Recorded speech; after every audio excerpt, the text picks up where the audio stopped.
Hello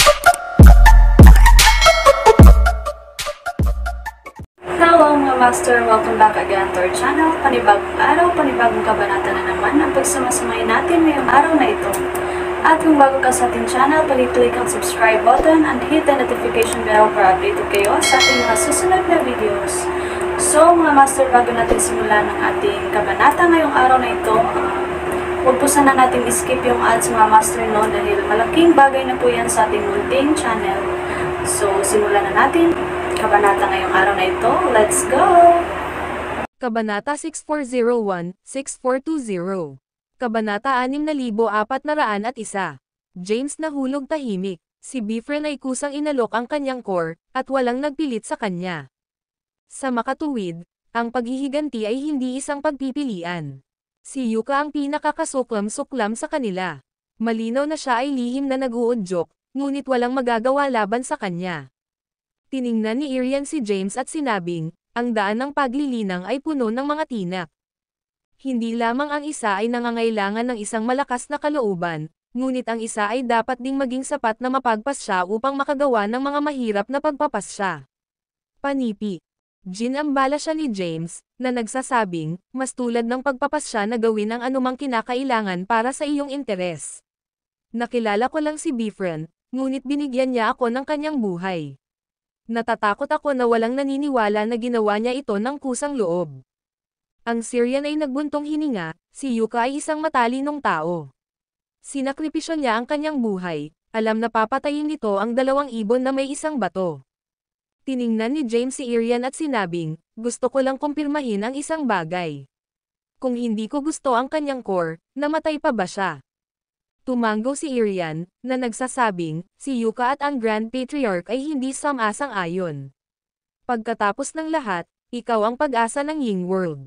Matapos ang isang maikling pagpos, nagbuntong hininga ang Syrian at sinabing, ang katalinuhan ni Bifren ay namamalagi sa pag-alam kung kailan at kung paano makamit ang pinakadakilang benepisyo. Ginagawa niya ang pinakamahusay para sa kanyang mga kaibigan at pamilya sa pinakadisente at marangal na paraan. Walang alinlangan, ang kanyang kamatayan ay nagtanim ng isang binhi sa iyong puso, at sapat na upang baguhin ang kapalaran ng mga hayop na espiritu. Hindi ka kwalipikado na magkomento sa mga aksyon ni Bifren. Kahit papaano, napaka-prangka niya sa akin tungkol sa kanyang mga motibo.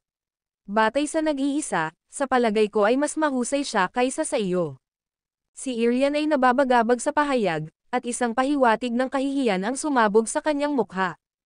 Mahinahon na sinabi ni James, hindi rin ako isang santo at hindi magpapakita ng awa sa aking mga kaaway. Walang sino man ang makakapidyo sa akin kung ako ay naglalagay ng isip sa isang bagay, at hindi rin ako mahikayat na kumilos kung napagpasyahan kung hindi. Gayunpaman, kinamumuhian ko ito kapag sinubukan ng mga tao na linlangan o manipulahin ako.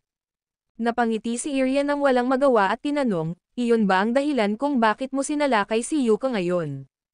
Malamig na sinabi ni James, dapat siyang magpasalamat na siya ay isang babae. Bumantong hininga si Irian at tumango, sam-asang-ayon kay James. Naiintindihan niya ang hangarin ni Yuka ngunit hindi sam-asang-ayon sa kanyang diskarte. Pagkatapos ng lahat, malinaw siya tungkol sa karakter ni James.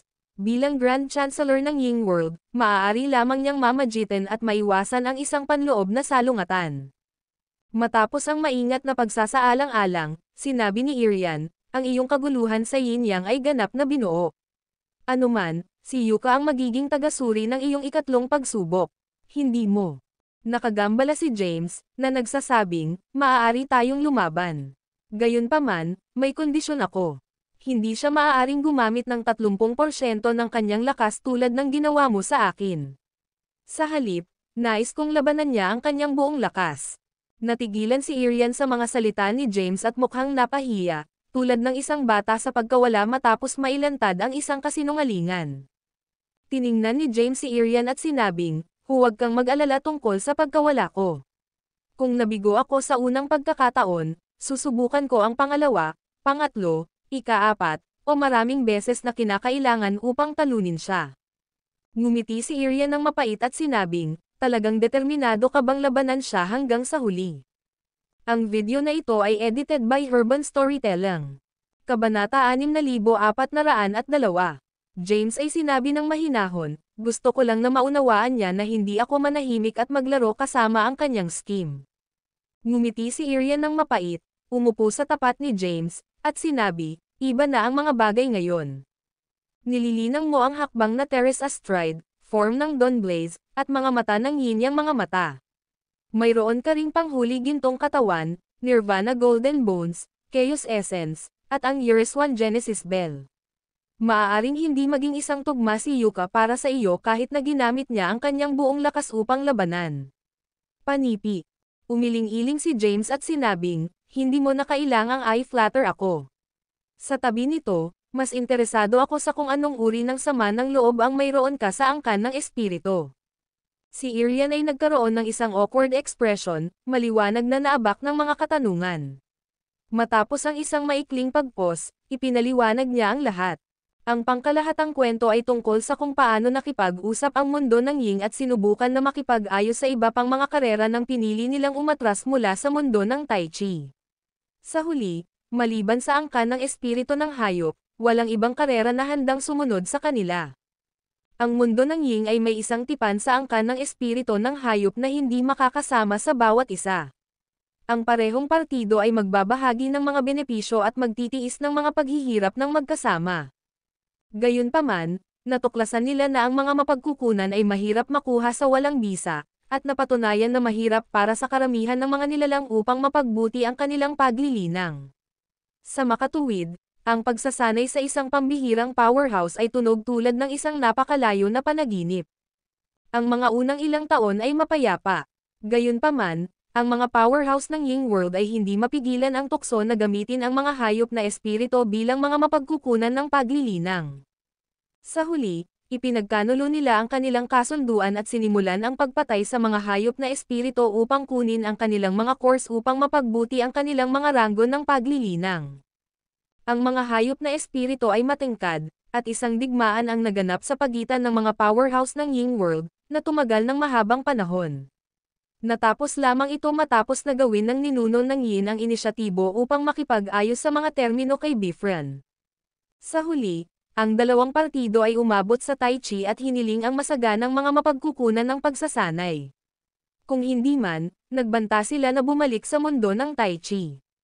Nag-iingat si Tai Chi sa mga powerhouse ng Ying World at ang angkan ng espiritu, kaya pumayag siyang bigyan sila ng mga mapagkukunan ng paglilinang. Gayunpaman, ang kanyang kalagayan ay ang mga powerhouse ng dalawang partido ay hindi na muling papasok sa mundo ng Tai Chi, at ang mga lumabag sa kasunduan ay papatayin. Matapos maabot ang isang kasunduan, ang walang bisa ni Yin ay nakatanggap ng masaganang mapagkukunan ng paglilinang. Gayunpaman, ang mga powerhouse ng Ying World at Espiritu Beast Clan sa itaas ng isang anim na bituin na kapangyarihan ng labanan ay nawala ang kanilang mga karapatan upang bumalik sa mundo ng Tai Chi. Upang makatarong ang maglaan ng mga mapagkukunan, hinati ng dalawang partido ang kanilang mga tao sa dalawa. Ang mga nasa itaas ng ranggo ng Euriswan Zelm ay papasok sa rehiyon ng Jert. Samantala, ang mga nasa ilalim ng ranggo ay nanatili sa walang bisa ni Ying, na kalaunan ay naging madilim na mundo. Kamangha-mangha, isang pambihirang powerhouse na nagngangalang Franciscus ay ipinanganak sa madilim na mundo. Sa kanyang kakaibang historical curse magic, pinamamahalaan niya na linangin ang form ng labanan sa Marcy Ice sa ikatlong yugto nito at naging bunso sa walang bisa ni Ying upang maabot ang mas mababang grado ng power. Pagkatapos nito, iniwan niya ang walang bisa ni Yin at nagtatag ng isang malaking puwersa. Pagkatapos, sinira niya ang mundo ng Tai Chi, at ang naiwan ay naging mga mundo ng Genesis. Gayunpaman, ang Tai Chi ay nagplano laban kay Franciscus. Alam niya na sina Bifren at Zenital Rock ang kanyang matalik na kaibigan, kaya't sinamantala niya ito at naorkestra ang kanyang pagkamatay. Si Franciscus ang pag-asa ng mga tao sa mundo ng Ying. Gayunpaman, ang pagkakasangkot ng espiritu ng hayop ay kumalas sa kanilang pag-asa. Bilang resulta, ang mga powerhouse ng mundo ng Ying ay nagkaroon ng sama ng loob laban sa angkan ng espiritu. Sa kasamaang palad, ang kanilang kasunduan ay naging imposible para sa kanila na gumawa ng aksyon laban sa mga hayop na espiritu. Matapos pakinggan ang paliwanag ni Franciscus, si James ay may mas malinaw na larawan ng sitwasyon. Tinanong niya, Kaya't kusang ibinigay sa akin ni Bifren ang kanyang pangunahing upang matulungan akong makumplito ang aking kaguluhan na si Yin Yang na mga mata dahil sa kanyang pagkakasala kay Francisques. Sagot ni Irian, hindi lamang ito pagkakasala. Alam ni Bifren na ang pag-asa ng mundo ng Ying ay madurog kung hindi kanya tinulungan. Kung mangyayari iyon, hindi tayo kailanman magpapatawad at malaya ang kanyang angkan. Ang nakaraan at bagong mga sama ng loob ay magiging sanhi ng pag-aalsa laban sa kanyang angkan at, sa huli, ang kanilang pagkalipol. Bumagsak si James matapos malaman ang lahat. Ang video na ito ay edited by Urban Storytelling. Kabanata 6403. Irian ay tumingin kay James, na tumahimik. Pagkatapos, huminga siya ng malalim at sinabing, kailangan mong malaman na magsakripisyo, kung hindi man, mapapahamak ito sa iyong landas sa paglilinang. Sumimangot si James at tinanong, mga sakripisyo. Ano ang ibig mong sabihin partikular? Kinuha, hinati ni Irian ang kanyang mga labi upang sagutin ngunit nilamon ang kanyang mga salita. Sinulyapan ni James si Irian at tinanong ng malamig, hinihiling mo ba akong kalimutan ang aking pangako na tuparin ang namamatay na hangarin ni Bifren at talikuran ang lipi ng espiritu upang magamit mo sila bilang mga mapagkukunan ng paglilinang? Iyon ba ang ibig mong sabihin sa pamamagitan ng mga sakripisyo? Itinaas ni Irian ang kanyang ulo at huminga ng malalim. Alam niyang itinuring ni James ang mga powerhouse ng Ying World bilang mga kasuklam-suklam na tao matapos mamatay si Bifren. Sa sandaling iyon, nasa matigas na lugar sila. Nadama niya na ang hindi pagkakaunawaan ay labis para sa kanya upang malutas, at ang pagpapaliwanag ay magiging kontraproduktibo lamang. Sa makatuwid, nagpasya siyang hayaang hawakan ito ng Grand Patriarch. Sa sandaling iyon, bumalik si Zenital kasama si Zyril. Biglang sumigaw si Zenital, lumuhad. Matapos malito ng maikli, nag-atubiling sinunod ni Zyril ang kanyang order. Para saan ito? Nagtaka si James. Si Zil ay same time na sinabi, mangyaring isaalang-alang ang sakripisyo ng aking asawa at tanggapin ang aking mapaghimagsik na anak na lalaki, ang aking Panginoon. Nais mo akong tanggapin siya bilang isang alagad. Sumimangot si James. Yumuko si Zenital at sinabing, hindi, sobra na para sa akin na magtanong. Ito ay magiging isang malaking pagpapala at karangalan para sa kanya na maging isang alagang hayop sa ilalim mo, aking Panginoon. Mangyaring dalhin siya. Tumingin sa kanya si James sa pagkabigla. Si Irian, na nanunood mula sa tagiliran, ay tumawa, mabuti. Ito ay magiging isang mabuting gantimpala para sa sakripisyo ni Bifren. Umiling-iling si James at sinabing, maaari siyang maging alagad ko. Ayaw ko ng alagang hayop. Nag-aalangan si Zenital na tumugon sa kanya. Itinaas ni Zyril ang kanyang ulo at tiningnan si James sa kawalan ng paniniwala. Parehong siya at ang kanyang ina ay hindi inaasahan na si James ay naging mapagbigay. Tiningnan siya ni James at tinanong, gusto mo bang maging alagad ko? Si Zyril ay natigilan sa kanyang tanong ngunit mabilis na tumugon sa pamamagitan ng tahimik na pagkotuwang ng 3 beses kay James. Sinuportahan siya ni James sa kanyang paanan. Pagkatapos, tiningnan niya si Zenital at tinanong, handa ka bang sundan ako? Agad na tumango si Zenital at sumagot, syempre, Panginoon ko. Wala nang sinabi si James at mabilis na na-teleport ang mga ito sa Zyrtec Pearl. Pinaalalahanan ni Irian si James, na nagsasabing, si Zyril ay nakabuo ng puot sa iyo. Ang pagtanggap sa kanya bilang isang alagad ay maaaring hindi isang magandang ideya. Panipi. Sinaksak siya ni James at tinanong, kung gayon sa palagay mo dapat kong patayin siya at wakasan ang linya ni Bifren. Sumimangot si Irian, pinatahimik ng pahayag ni James. Huminga ng malalim si James at dahan-daang tinanong, dapat ko bang labanan si Yuka upang maipasa ang ikatlong pagsubok? Bumantong hininga si Irian, hindi kinakailangan. Depende sa kung dadalhin kanya upang makita ang Grand Patriarch. Malinaw na tinanong ni James, hindi mo ba ako dadalhin doon? Umiling-iling si Irian ng isang walang magawa ng ngiti at sinabing, ito ay laban sa mga patakaran. Naisip ni James sa kanyang sarili, bullshit. Paggamit ng mga patakaran bilang isang dahilan. Upang maging mapurol, natatakot ka lang na masaktan si Yuka. Marahil ay nasaktan ko na siya matapos biglang pag-atake sa kanya. Kahit na hindi niya ito masyadong mahirap para sa akin, kailangan kong magdusa ng ilang pinsala. Malinaw si James tungkol sa kanyang lakas. Karaniwang siya ay nasa ika-8 pagdurusa ng Yeriswandale rango. Sa itaas nito, natutunan niya ang 3 pambihirang supernatural na kapangyarihan. Halos hindi siya magkatugma sa mga mundo ng Genesis kung umalis na siya ngayon. Gayunpaman, kung nakatagpo siya ng isang powerhouse tulad ni Yuka, mahihirapan siya, at ang kanyang pagkakataon na makatakas sa hindi nasaktan ay magiging payat. Sa makatuwid, bago ang kanyang ranggo ng paglilinang ay tumugma sa lakas ng supernatural na kapangyarihan, hindi pa rin ito ang tamang oras upang bumalik sa mundo ng Genesis. Nakita ni Irian ang mga saloobin ni James at sinabi na nakangiting, ito ay isang hindi pagkakaunawaan at maaaring malutas. Bakit hindi muna tayo bumalik? Tumingin si James kay Irian, at pagkatapos ay kaagad pagkatapos, nawala sila mula sa lugar. Matapos silang makarating sa walang bisa ng Ying World, pinakawalan ni James ang kanyang Zen at agad na nakita ang trahedya na nangyayari sa unang langit nito. Ang hindi mabilang na mga powerhouse mula sa madilim na mundo na sumalakay mula sa labas ay napapalibutan at pinaslang ng ilang mahina na mga hayop na espiritu, na nagre-resulta sa mabibigat na casualty. Ang pinakamalakas na magsasaka sa gitna ng mga madilim na nilalang ay nasa ranggo lamang ng Yeriswandale. Kahit na ang mga hayop na espiritu na nakapaligid sa kanila ay itinuturing na mahina sa mundo ng Ying, ang kanilang lakas ay katumbas ng mga powerhouse sa ranggo ng Yeriswandale. Ang mga madilim na nilalang ay simpleng walang tugma laban sa kanila. Sa sandaling pumasok sila sa mundo ng Ying, sila ay tulad ng biktima na hinahabol. Si James Zin ay lumusot sa mabangis na larangan ng digmaan at nahuli ng ilang pamilyar na mga mukha. Ang Zovian, Yemima, Wyatt, at iba pa ay kinubkob ng higit sa 100 ng mga hayop na mababa ang espiritu. Sila ay malubhang nasugatan at pagod. Ito ay magiging 1 oras lamang bago sila namatay upang maging reincarnated kung ang tulong ay hindi dumating sa oras. Nakakakita ng mga ito sa panganib, mabilis na kinuha ni James ang Zyrtec Pearl.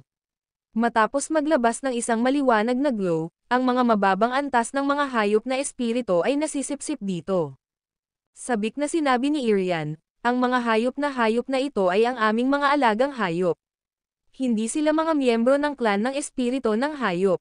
Tumingin si James kay Irian at sinabing, hindi ko sinusubukan na iligtas sila. Iniligtas ko ang aking mga kaibigan. Ang mga labi ni Irian ay umiikot habang papalapit si James sa makulay na gate ng Ying World, nag-aalangan na magsalita. Sa mga normal na kalagayan, kung ano ang ginawa ni James ay maituturing na nakakasakit sa mundo ng Ying. Kung may iba pa, mapatay agad sila. Gayunpaman, si James ang napili. Siya ang pag-asa ng Ying World, at hindi siya napapansin. Si Irian ay nagbuntong hininga at tiningnan ang 12 ng mga powerhouse na papalapit sa kanila. Siya ay kumaway ng walang pasubali at sinabi, ipadala ang mga nakaligtas na ito sa talento ng talento para sa mga pagsusuri. Pagkatapos, bigyan sila ng bawat isa ng isang baso ng alak upang linangin. Ang mga powerhouse ay tumingin sa bawat isa na nalilito ngunit sumunod sa utos ni Irian. Ano ang nangyayari sa Grand Chancellor? Sino ang nakakaalam? Paano tayo mapili kung ang iba ay susuriin din? Wala nang ganito ang nangyari dati sa mundo ng Ying. Sige, sapat na iyon. Dahil iniutos ito ni Irian, ang aming trabaho ay gawin ito. Naging swerte sila, pa rin, gumawa ng mga pag-aayos. Panipi. Ang pangkat ng mga powerhouse ay agad na nagtatrabaho. Ang video na ito ay edited by Urban Storytelling. Kabanata 6404. James ay pumasok sa makulay na gate ng Ying World at agad na nakarinig ng isang walang tiyaga na tinig. Hindi kita gusto. Gusto kong makasama ang aking mga kaibigan. Bukod dito, hindi ko na kumpleto ang gawain na itinalaga sa akin ng aking Panginoon. Hindi ako masyadong manatili dito. Tumingin si James at nakita ang isang pamilyar na figure na papalapit sa malayo. Stephen. Masayang-masaya si James. Ang figure sa malayo ay natigilan matapos marinig ang tinig ni James. Matapos makita si James, sumigaw siya ng maligaya, Master. Bago masabi ni Stephen ang isa pang salita, siya ay kinaladkad ng isang itim na puwersa. Agad na nawala si James at pinalitan ng pagkalito. Ang isang maislan na tinig ay nagmula sa likuran ni Stephen, na nagsasabing, wala akong pakialam. Nahuli mo ang aking interes, at nais kong ikaw bilang aking kapareha. Tatalo ako ng sino mang maglakas loob na makarating sa daan. Di nagtagal, isang magandang binibini ang lumitaw sa likuran ni Stephen. Umungol si Stephen, tumigil ka sa pagpigil sa akin. Sinabi ko na sa iyo na imposible sa pagitan namin. Natagpuan ko na ang aking Panginoon. Hindi ako mananatili sa lugar na ito. Ang binibini ay sumigaw, ano ang napakahusay tungkol sa iyong Panginoon. Kahit na ang Grand Patriarch ay lumitaw, kukunin ko pa rin kayo. Si Stephen ay nagretort, why ikaw ay hindi makatuwiran. Hinawakan ng batang babae ang braso ni Stephen at sinabing, ikaw ay akin. Kami ay nakatakdang magkasama. Hindi kita papayagang makatakas. Si Stephen ay walang magawa na pinigilan ng binibini. Naiwan na walang ibang pagpipilian, sumigaw siya, iligtas mo ako, Master. Ang binibini ay sumulyap kay James, nang makita siya, sinabi niya na nagulat siya, ang napili. Panipi. Nag-hover si James sa walang bisa at napanood sa libangan. Si Stephen ay hinahabol ng isang magandang babae at isang paulit-ulit na iyon. Matapos mag-inspection sandali, napansin ni James ang kanyang natitirang hitsura at figure. Bukod dito, ang kanyang ranggo ng paglilinang ay medyo kahanga-hanga. Gayun din, mayroon siyang isang marangal na katayuan at higit pa sa karapat dapat na maging kapareha ni Stephen. Ang binibini ay lumingon kay Stephen at tinanong, ang iyong Panginoon ba ang napili? Kami ay isang perpektong tugma. Panipi, si Stephen ay sumigaw ng walang kapangyarihan, ayokong maging isang live-in law o isang kasosyo sa alipin. Malumanay na tinapik ng binibining ang ulo ni Stephen at sumakay, hindi ko sinabi na ikaw ay isang kasosyo sa alipin. Hiniling ko sa iyo na manatili sa iyong world at maging aking kasosyo sa paglilinang. Bingi ka ba? Si Stephen ay nasa gilid ng luha. Tiningnan ng binibining si James na may maliwanag na mga mata at sinabing, ang iyong apprentice ay isang maliit na hanggal, hindi ba siya pinili? Tinanggihan siya at iwanan siya sa akin. Ang mga browser ni James ay lumabo. Tulad ng malapit na siyang magsalita, isang kulog na dagandong ay nagmula sa likuran niya. Luko, nasaan ang mga kaugalian mo? Sigaw ni Irian, pagkatapos ay agad na lumitaw sa tabi ni James. Nang makita si Irian, agad na ibinaba ni Luko ang kanyang ulo at nagpout. Kahit na, hindi niya pinakawalan ang braso ni Stephen. Madaling yumoko ang Syrian at hinawakan ang kanyang mga kamay kay James, na nagsasabing, humihingi ako ng paumanhin para sa hindi bastos na pag-uugali. Hinihiling ko ang iyong kapatawaran. Siya ang iyong anak na babae. Nagulat si James. Sumagot si Irian, siya ay isang kilin na ipinanganak mula sa kaguluhan at nasa ilalim ng aming sekta. Siya ay matigas ang ulo at hindi tapat. Nahihirapan kaming disiplinahin siya. Siya ay, maganda siya. Ginambala siya ni James at lumakad kina Stephen at Luko na nakangiting. Sabik na sinabi ni Stephen, ayokong maging isang live-in law, Master. Gusto kong sundin ka. Ayokong manatili dito. Sinaway siya ni Luko, manahimik ka. Wala ka bang kaugalian? Hindi mo ba nakikita kung gaano kalapit ang aming mga Panginoon? Gagawin nila ang desisyon. Hindi ka dapat makagambala. Si Stephen ay hindi nagsalita. Ang video na ito ay edited by Urban Storytelling. Kabanata 6405. James at Irian ay sabay na inilalagay ang kanilang mga kamay sa likod ng kanilang mga likuran at ngumiti sa bawat isa. Sinabi ni Syrian habang nakangiti, nakatukoy sila para sa isa't isa. Ang iyong alagad ay ipinanganak mula sa kakanyahan ng homeroom, samantalang si Luko ay ipinanganak mula sa kaguluhan. Ang mga ito ay isang tugma na ginawa sa langit. Panipi. Natuwa si James sa kanyang mga salita. Parehong Zovian at Zella ay nag-isip na si Stephen ay may isang pambihirang pinagmulan dahil ang kanyang katawan ay naglalaman ng mahiwaga at hindi mababawas na kapangyarihan. Noong una silang nagkita, pinaghihinalaang din ni James na walang limitasyong potensyal si Stephen at makakamit ang mahusay na taas sa paglilinang. Hindi niya kailanman mahulaan na si Stephen ay ipinanganak mula sa kakanyahan ng homeroom. Tiningnan ni James si Stephen at tinanong, hindi mo ba siya gusto? Hindi ako. Si Stephen ay nagpupumilit upang makatakas sa mga pagpigil ni Luko. Tanong ni James, bakit hindi? Si Stephen ay naabak ng tanong. Sinulyapan niya si Luko at sinabi, masyado siyang nakakatakot, hindi makatwiran, at isang pang-aapi.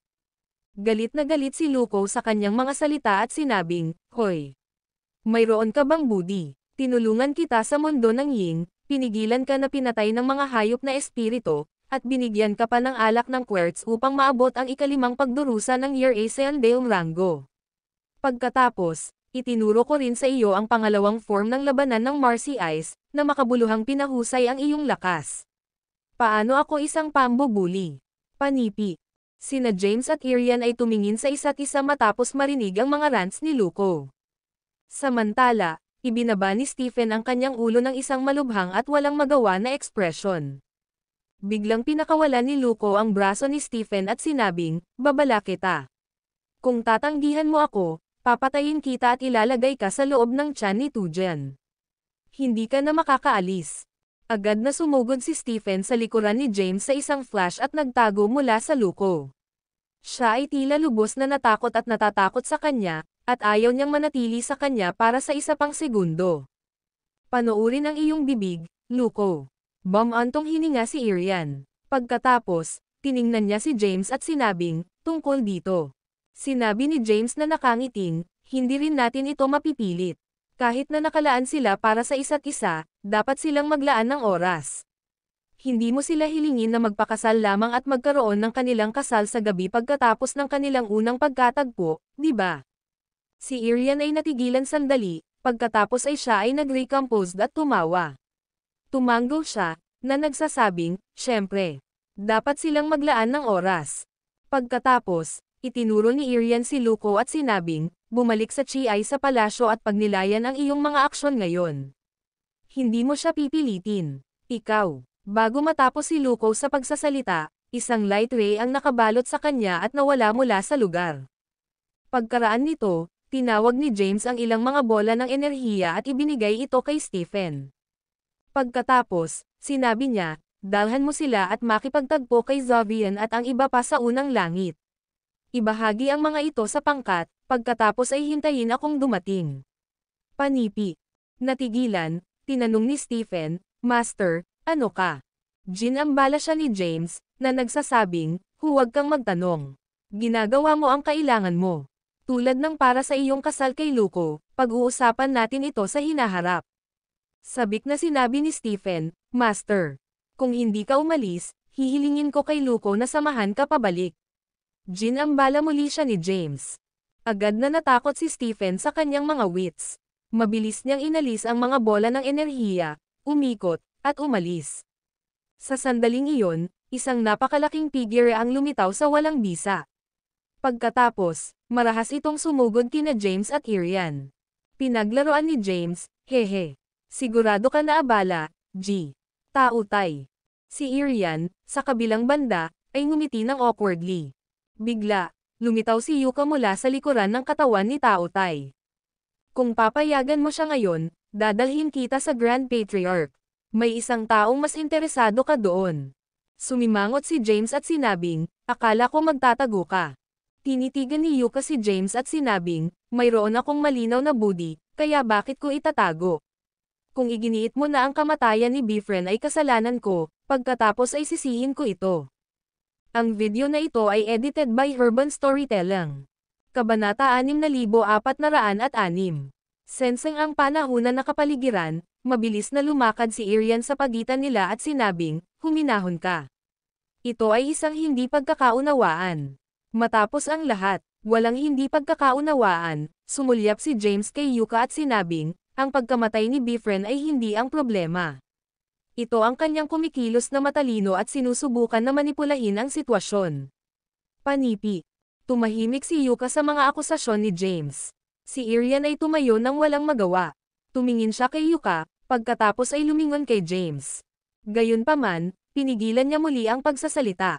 Tiningnan ni James si Yuka at sinabing, "Gawin natin ito. Malalampasan ko na ang ikatlong antas, kahit ano pa.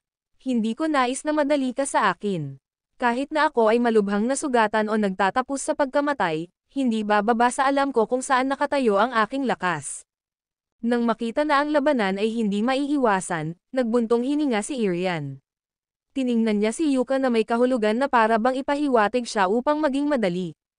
Ayaw niya na masaktan si James. Kung hindi man, Walang makakapagsasagawa ng responsibilidad.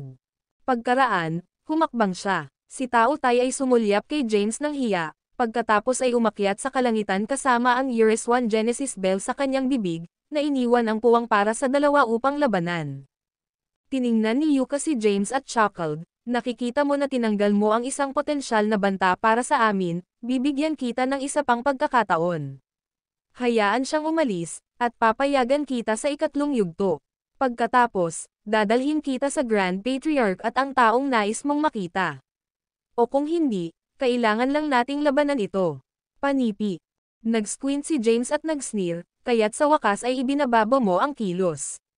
Solemang sinabi ni Yuka, hindi ako naglalagay ng isang kilos. Talagang kahanga-hanga ka. Hindi mo lamang tinulungan ako na malutas ang isang personal na sama ng loob, ngunit tinanggal mo rin ang isang potensyal na banta sa amin. Nagpapasalamat ako. Nagkibit balikat si James, na nagsasabing, hindi ako nasisiyahan sa kung paano mo ako ginamit, kaya dapat akong maghiganti. Ngumiti si Yuka at sinabing, ito ang iyong sariling pagpipilian. Hindi ako magiging katulad ng Grand Counselor at ipakita sa iyo ang awa dahil ikaw ang napili. Kung lalabas ako, marahil ay mamamatay ka. Malamig na sinabi ni James, hindi lamang ikaw ang matuwid sa sarili, ngunit mayabang din. Kung hindi mo gagawin ang iyong makakaya, papatayin kita. Nakatitig si Yuka kay James, kumalas sa kanyang macelan na kamay, at isang nakasisilaw na asol na taybak ang lumitaw sa kanyang kamay.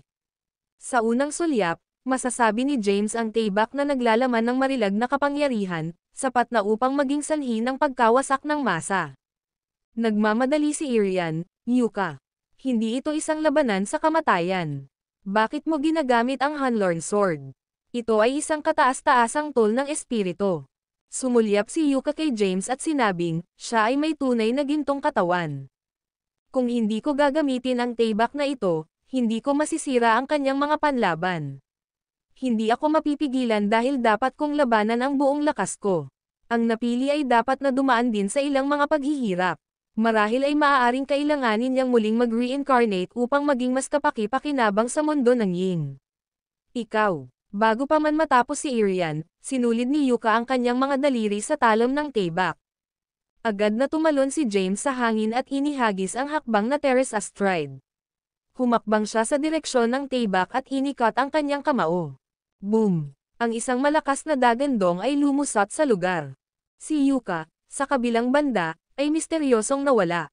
Inalis ni James ang kanyang kamay, itinaas ang kanyang ulo, at nakita ang isa pang orange na ilaw ng taybak na dahan-daang doble habang singilin sa kanyang direksyon.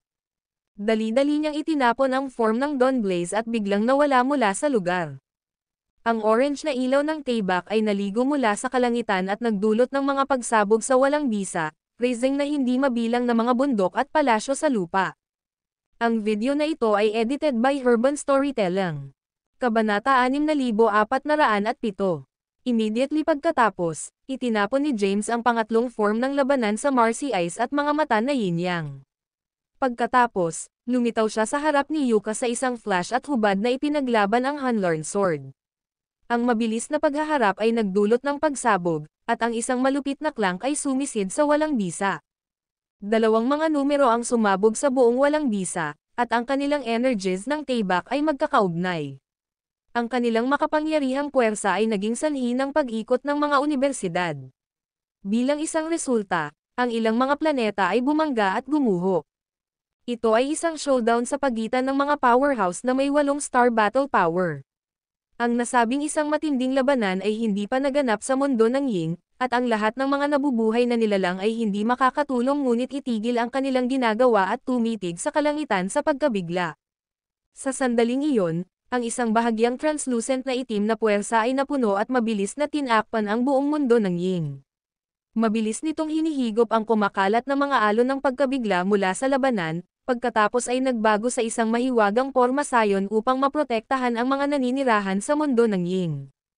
Ginamit ni James ang form ng Dawn Blaze bilang kanyang pundasyon. Sa pagdaragdag ng hakbang na Terrace Astride at ang panghuli na paputok na kapangyarihan ng gininto ang katawan, hinabol niya si Yuka at inatake ng walang tigil.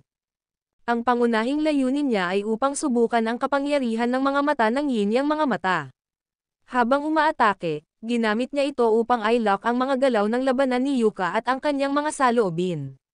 Sa kasamaang palad, ang kanyang kasanayan sa kaguluhan ng yin yang mga mata ay hindi pa mature. Sa makatuwid, madaling dinala ni Yuka ang kanyang mga pag-atake at kahit na nasugatan siya sa Hunlorn Sword, na iniwan ang panghuli na gintong katawan ni James na natatakpan ng mga pinsala. Unti-unti, natutunan ni James kung paano gamitin ang mga mata ng yin yang mga mata at nagsimulang gumawa ng mahusay na pag-atake. Sinimulan niyang hulaan ang kanyang posibleng mga galaw at maaaring gumanti ng naaayon. Sa wakas, nakakakuha siya ng itaas na kamay sa labanan. Si Yuka, sa kabilang banda, ay lalong nag-aalala at nahulog sa isang kawalan.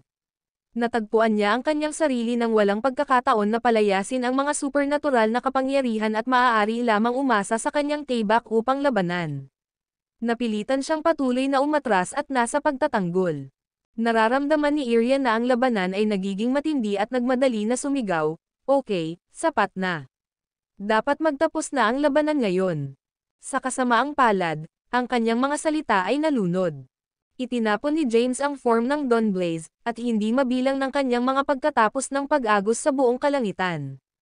Inilipat niya ang kanyang mga kamao ng libo-libong beses sa isang mata.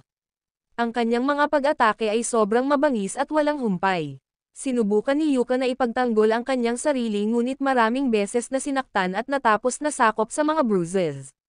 Si Yuka ay naghanda upang ipagtanggol laban sa isang tuwid na pag-atake, ngunit mabilis na ginamit ni James ang hakbang na Terrace Astride at lumitaw sa likuran niya. Inabot niya sa kanya, ngunit mabilis siyang sumugod. Kahit na, pinamamahalaan niya na kumuha sa kanyang balabal. Habang sumusulong si Yuka, ang kanyang balabal ay nakuha mula sa kanyang katawan, at siya ay ganap na nakalantad. Siya ay frantically tinakpan ang kanyang sarili at sinubukan na itago. Tumingin sa kanya si James sa pagkabigla. "Fuck you." Galit na sinumpa ni Yuka at tinawag ang kanyang lakas ng labanan sa Marcy Eyes sa paligid ng kanyang katawan. Sumingit si James at gumawa ng isa pang hakbang. Sa susunod na sandali, siya ay naging hindi mabilang pagkatapos ng mga pag-akyat at sisingilan sa kanya. Nais ni Yuka na yumigtad, ngunit ang kaguluhan ni James yin yang mga mata ay hinulaang ang kanyang paglipat. Sinamantala niya ang kanyang paggalaw at mabilis na lumitaw sa harap niya. Pagkatapos, mabilis niyang itinulak ang kanyang kamay sa kanya. Thud! Yuka spat out isang bibig ng dugo. Hindi lamang siya napahiya matapos mawala ang kanyang asol na balabal, nakaranas siya ng mabibigat na pinsala. Si James, gayunpaman, ay hindi nagbigay sa kanya ng pagkakataon na huminga. Ang kanyang mga after images ay bumagsak sa buong kalangitan muli. Sa oras na ito, hindi na siya gumagamit ng pisikal na pag-atake. Sa halip, tinawag niya ang ilang itim na enerhiya ng Tibak at kapangyarihan ng Amethyst Ginto. Hindi maiiwasan ang mga pag-atake, paulit-ulit na nasugatan si Yuka, at ang kanyang katawan ay natatakpan ng dugo. Ang video na ito ay edited by Urban Storytelling. Kabanata 6408. Yuka ay nakaramdam ng napahiya at galit na galit. Ganap na hindi niya pinansin ang kanyang kondisyon at tinawag ang isang nakasisindak na asol na ilaw mula sa kanyang katawan, agad na kumatok kay James. Sinasamantala ang pagkakataon, mabilis niyang tinakpan ang kanyang katawan ng isang asol na ilaw, na nabuo sa isang bagong balabal. "Napakahiya mo, James." Hindi sinasadya ni James na hindi sam-asang-ayon, "Ikaw ay isang ibon lamang. Sino ang magiging interesado sa iyong katawan? Ang aking asawa ay mas mahusay kaysa sa iyo."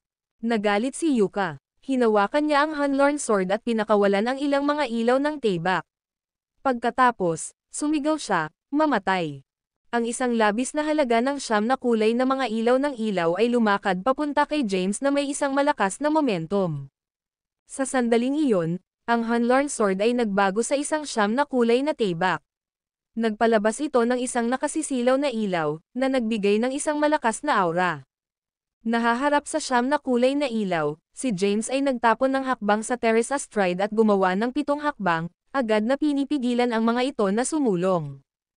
Ang hakbang na Terrace Astride ay maaaring magamit tulad nito. Tinitigan siya ni Yuka sa pagkabigla. Si Irian, na nanunood ng labanan, ay pantay na nagulat.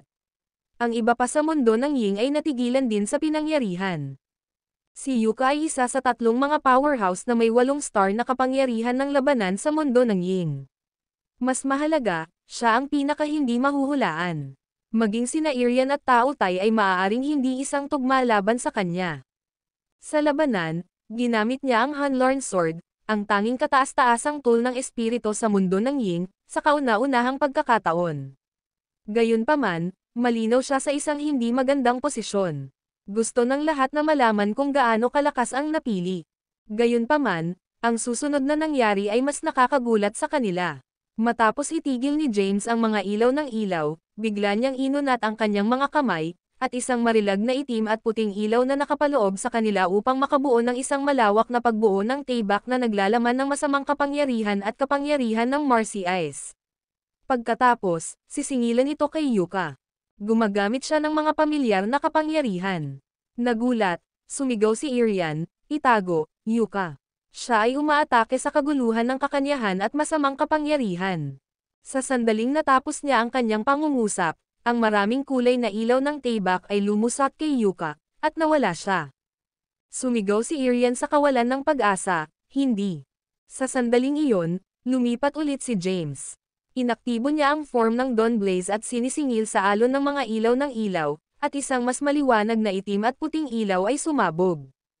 Ang lahat ay natigilan sa paningin, na iniisip na ang isa sa pinakamalakas sa mundo ng Ying ay namatay sa mga kamay ng napili. Sa sandaling iyon, si Irian ay petrolyo sa pagkabigla. Lahat ng nanonood ng labanan ay flabbergasted. Samantala, ang mga mata ng dugo ni Tao Tai ay naniniwala sa kawalan ng paniniwala. Si Clayton, na nakatayo sa labas ng templo ng Zavecha, ay nagdala ng kanyang gourd ng alak sa kanyang mga labi. Nakakakita ng paningin sa malayo, bumaba ang kanyang panga, at ang kanyang bantay sa alak ay nahulog sa lupa. Samantala, Vivian, Yemima, Wyatt, at ang iba pa ay itinaas ang kanilang mga ulo sa kalangitan sa kakilakilabot. Si Stephen, na nakarating na lang, ay nakuha din. Gayunpaman, ang Diyos na ninuno ng Yin, si Hador, ay dahan-daang binuksan ang kanyang mga mata. Pagkatapos, ngumiti siya at sinabing, mabuti, napakahusay. May pag-asa para sa mundo ng Ying. Nagmamadali ang tanong ni Dark Thea, pinatay si Yuka. Dahan-daang itinaas ni Hador ang kanyang ulo at sinabing may ngiti, kapag nahaharap sa kamatayan, hahanapin ng isa ang kalooban upang labanan ang kaligtasan. Panahon na ang buhol sa kanyang puso ay hindi natapos. Dark Thea sneered, hindi interesado sa damdamin. Ang video na ito ay edited by Urban Storytelling. Kabanata 6409. Sabihin mo lang sa akin kung patay na siya o hindi. Ano ang hindi malinaw na sagot? Naisip ni Dark Thea. Ang 9 na kulay na ilaw ng ilaw sa kalangitan ay sumabog sa larangan ng digmaan, at ang mga malakas na alon ng shock ay sumisid sa lugar. Ang pormasayon na nagpoprotekta sa mundo ng Ying ay naglabas ng isang itim na ilaw at pinukaw ang puwersa sa mga nakapalibot na universo. Boom! Boom! Ang isang serye ng mga pagsabog ay sumabog, at ang mga trilyon ng mga kalawakan ay nawasak ng sabay-sabay. Sa kasamaang palad, ang pagbuo ay hindi maaaring pigilan ang lahat ng puwersa at kalaunan ay gumuho. Bilang isang resulta, ang natitirang pagkaraan ng mga pagsabog ay kumalat sa mundo ng Ying. Ang hindi mabilang na mga powerhouse, kabilang ang Irian at Tao Tai, ay mabilis na nagtapon ng kanilang mga supernatural na kapangyarihan upang maprotektahan ang kanilang sarili at ang iba pang mga nabubuhay na nilalang sa iba't ibang lugar ng mundo ng Ying. Matapos mawala ang pagkatapos ay nagulat ang lahat sa paningin ng walang bisa. Si Yuka, na laging mukhang kaaya-aya at maganda, ay nasaraan ng loob at sa isang kumpletong gulo. Ang kanyang bagong asol na balabal ay nababad sa dugo, at ang kanyang katawan ay natakpan sa mga pinsala. Mas masahol pa, ang Hanlorn Sword na pag-aari niya ay pinindot laban sa kanyang leeg, nagbabanta na patayin siya sa anumang naibigay na sandali. Hawak ni James sa Hanlorn Sword. Nakasaklaw din siya sa dugo ngunit malinaw na ang kontrol sa sitwasyon. Bagaman nakaligtas si Yuka, nawala ang laban. Ito ay isang nakakahiya at malungkot na pagkatalo. Si James, sa kabilang banda, ay nanalo. Gayunpaman, hindi ito isang maluwalhati at madaling tagumpay. Sa sandaling iyon, ang kanyang panghuli gintong katawan ay puno din ng mga pinsala. Ang labanan ay sa wakas natapos. Tumingin si Yuka kay James at sinabi ng nanginginig, nanalo ka. Patayin mo ako, at extra sa akin ang huling bakas ng dignidad. Tumingin si James sa kanya ngunit hindi lumipat. Umungol si Yuka, ano ang hinihintay mo? Kung papatayin mo ako, sa wakas ay maghihiganti ka kay Bifren. Huminga ng malalim si James. Pagkatapos, kumurap siya ng kanyang mga mata, at isang makulay na light ray na binaril upang makulong si Yuka. Matapos mapagtanto na siya ay hindi na immobilized, sumigaw si Yuka, ano ang ginagawa mo? Kung ikaw ay isang tao, papatayin mo lang ako. Dahan-daang inalis ni James ang taybak na Hanlorn at sinabing, ang iyong taybak ay hindi masama. Sinira nito ang aking pangwakas na panlaban ng katawan ng Diyos. Ito ay akin na ngayon. Umungol si Yuka, huwag mo ring isipin ito. Kinikilala lamang ng Hanlorn Sword ang Panginoon nito. Hindi mo ito mapilit na kunin ito. Tiningnan siya ni James nang may ngiti at sinabing, madali itong hawakan. Gagawin din kita. Matapos magsalita, isinaaktibo ni James ang kanyang kaguluhan sa yin-yang na mga mata at tinawag ang bola ng kaluluwa ni Yuka. Napagtanto kung ano ang gagawin ni James, sumigaw si Yuka ng walang tigil, hindi. Why hindi mo magagawa ito, pinili. Huwag gawin ito, bastard. Hindi ako magsumite sa iyo kahit na kailangan kong mamatay. Itinaas ni James ang Hanlorn Sword, malumanay na gupitan ang kanyang daliri, at ipinasok ito sa bola ng enerhiya ng kaluluwa ni Yuka. Ang kanyang dugo ay nagbuhos sa bola ng enerhiya, na naging dahilan upang sumigaw si Yuka sa paghihirap. Unti-unting napuno ng dugo ang bola ng enerhiya at naging pula ito. Nagmamadali si Irian, ngunit bumagsak si James sa kanyang direksyon at kumatok sa kanya. Si Tao Tai, na walang bisa, ay sinisingil kay James. Sinampal muli ni James ang taybak. Ang kanyang pag-atake ay nag-iwan ng isang gash sa napakalaking katawan ni Tao Tai at pinadalhan siya ng layo. Ang video na ito ay edited by Urban Storytelling. Kabanata 6410. Irian ay sumigaw ng labis, hindi mo siya magagawa ng alagang hayop, napili. Siya ang mahusay na tagapagtanggol ng Ying World, isa sa 3 mga powerhouse na may 8 star na kapangyarihan ng labanan. Ikaw. Hindi may hatid ni Irian ang kanyang sarili upang matapos ang kanyang pangungusap. Napuno na ng dugo ni James ang bola ng enerhiya ng kaluluwa ni Yuka. Isang pulang ilaw na namumulaklak mula rito, at pagkatapos ay mabilis itong nalubog sa isip ni Yuka. Sa susunod na sandali, ang katawan ni Yuka ay kumalas, at pagkatapos ay isang kakaibang pulang ilaw ang lumitaw mula sa kanyang katawan at sinira ang pagkakulong ni James. Nagbago siya sa isang malaking ibon, pinakawalan ang isang butas na sumisigaw, at galit na bilog sa kalangitan. Dinilaan ni James ang dugo sa kanyang mga daliri, pagkatapos ay ngumiti ng nasiyahan. Ayaw mo pa bang magsumite? Kung gayon, dapat ba akong makahanap ng isang ibon na ibon?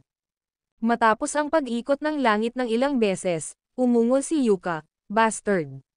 Gaano mo ako pinapahiya na ganito, James? Paano ka nang ahas? Si James ay sumigaw, rant lahat ng gusto mo. Hindi nito binabago ang katotohanan na ikaw ang aking alaga ngayon. Nag-sign na kami ng isang kontrata sa kaluluwa, at sinusunod mo ang aking mga order ngayon. Maaari kitang maglakad-lakad sa hubad para sa natitirang bahagi ng iyong buhay. Gusto mo ba? Galit na galit si Yuka, ngunit natakot din sa kanyang banta. Matapos lumipad sa kalangitan, nagbago siya sa isang maliit na bersyon at nakarating sa balikat ni James. Gayunpaman, upang maipahayag ang kanyang galit, sinawsal niya ang kanyang leeg bilang paghihiganti at nagdulot siya ng pagdugo. Malikot, hinawakan siya ni James at inilagay siya sa puwang ng kaluluwa. Samantala, ang lahat sa mundo ng Ying ay flabbergasted. Sa kanila, ito ay tulad ng Doomsday. Ang isa sa kanilang pinakamalakas na powerhouse ay ang napiling alagang hayop. Ito ay simpleng masyadong upang tanggapin. Lahat ay tumingin kay James sa gulat, na parang siya ay isang Diyos ng digmaan o isang tunay na alamat ng kanilang mundo. Sa sandaling iyon, lumitaw si James sa harap ng Irian.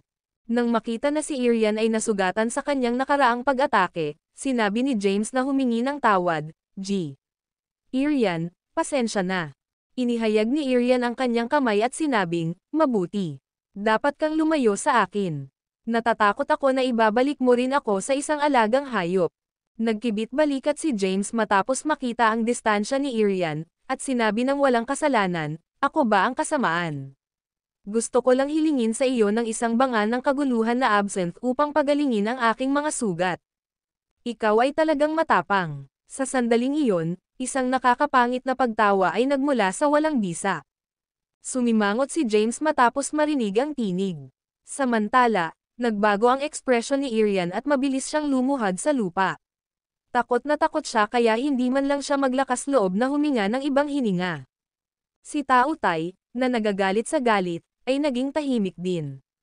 Ibinaba niya ang kanyang ulo at tumingin partikular na dokumentado.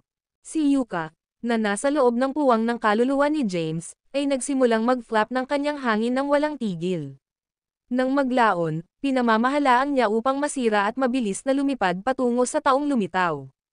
Tumingin si James at nakita ang isang puting buhok na lalaki na nakasakay sa isang berdeng toro, dahan-daang lumapit sa isang makulay na ulap.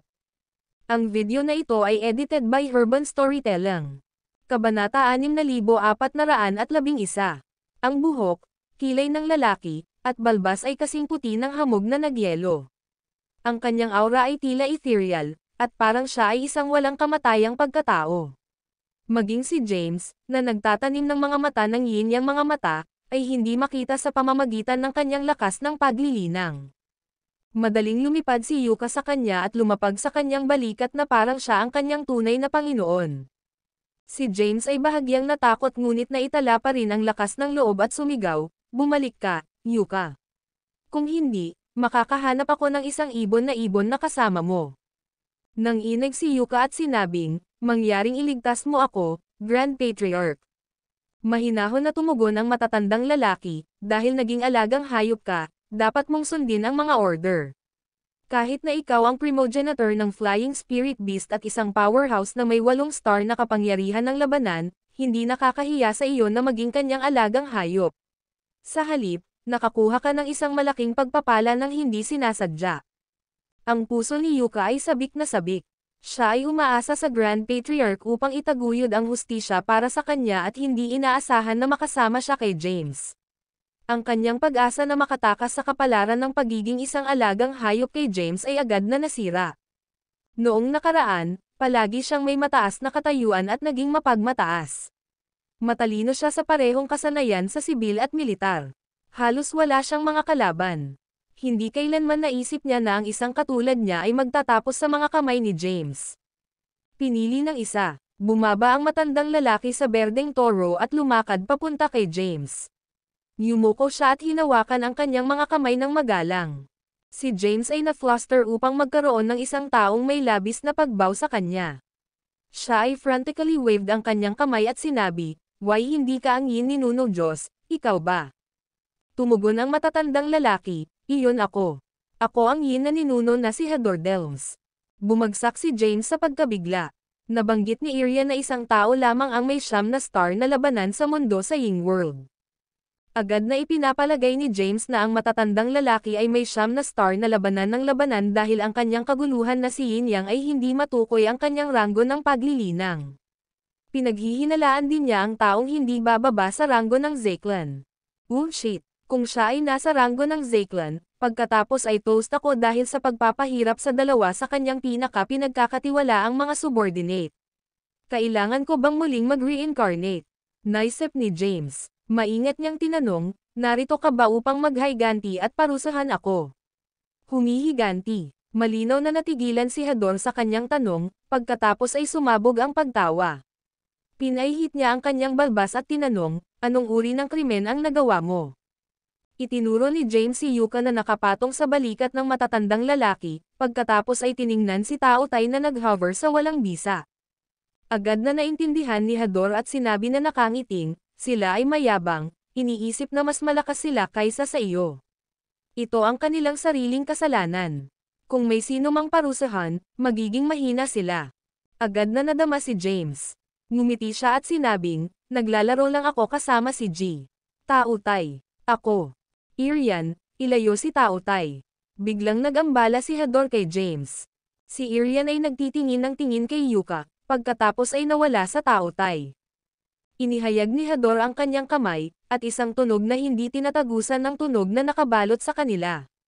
Pagkatapos, tinawag niya ang dalawang garapon ng kaguluhan. Ang isa sa mga garapon ay lumulutang kay James. Napanood si James habang nakaupo si Hador at humigop mula sa kanyang garapon.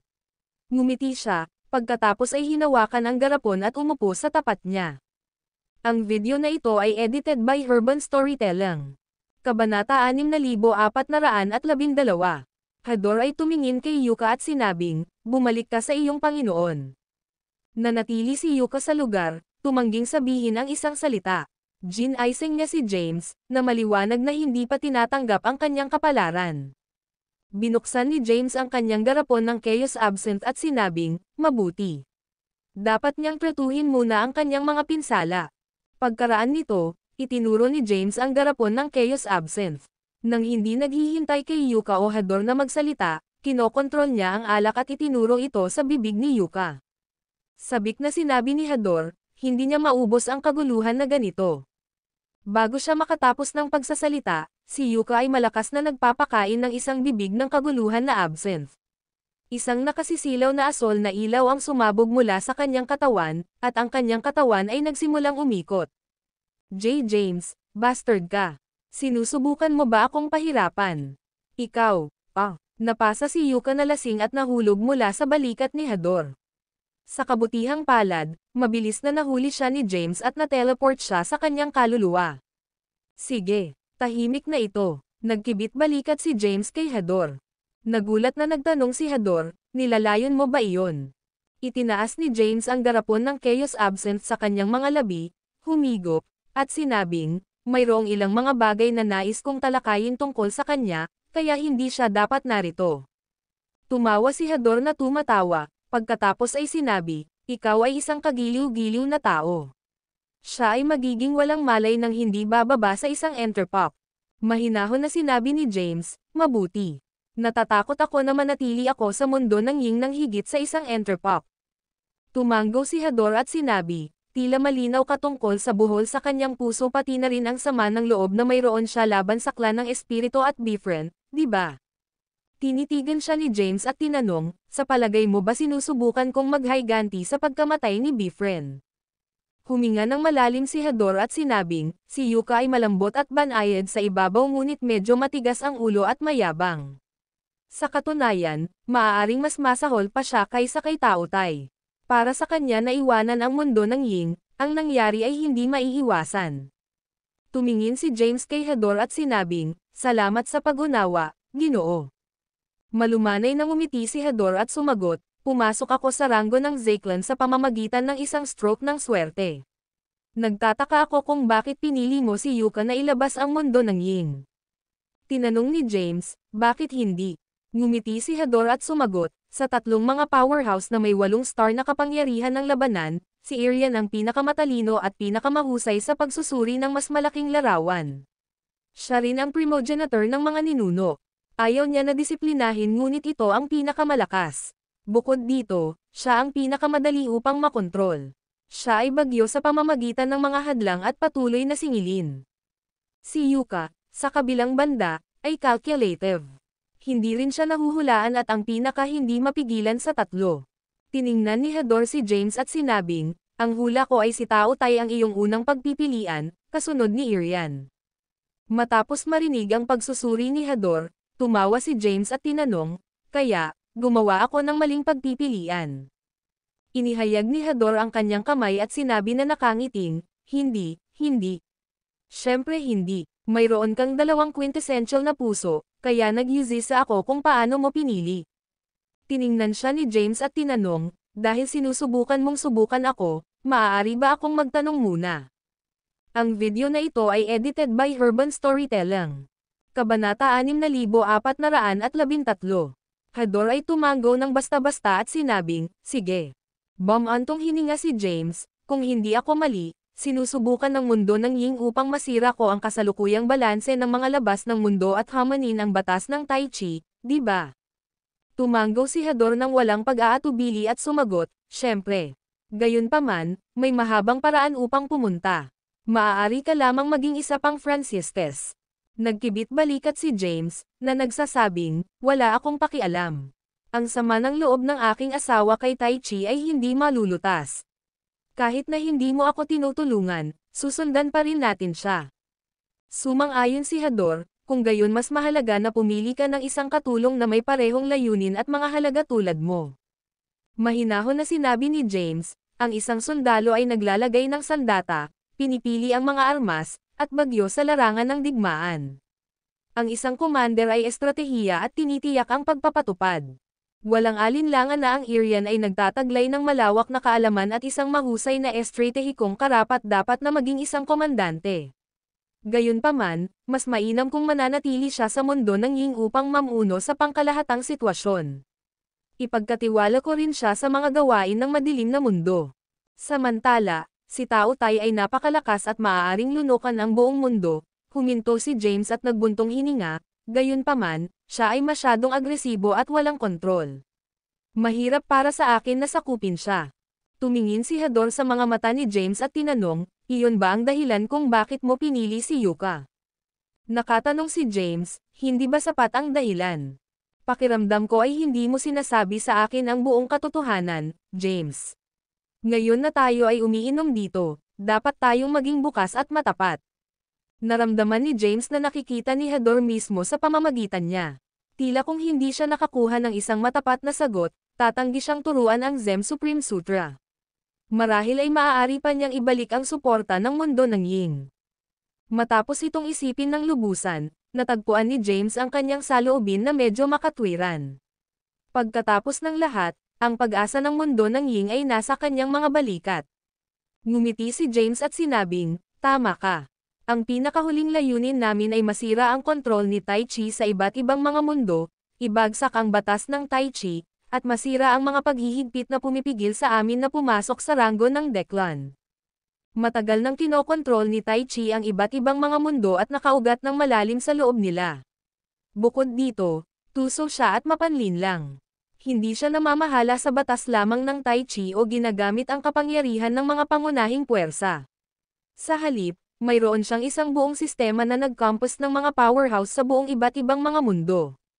Nahaharap sa napakalakas na sistema, magiging tanga ako na isipin na ang pag-aalis sa kanya ay magiging madali. Maingat na sinabi ni Hador, maliban kung, naiakit namin si Tai Chi sa 33 langit at pinatay siya. Kinuha ni James ang kanyang pitchel, hinaplos ang kaguluhan, at sinabi na nakangiting, sinasabi mo na dumidiretso kami para sa hari. Naisip ko rin ito dati ngunit napagtanto kung gaano ito kaive. Kahit na maakit natin siya sa 33 langit, ang gobernador ng Yang sa tabi niya ay marahil ay kasing lakas ng sa iyo.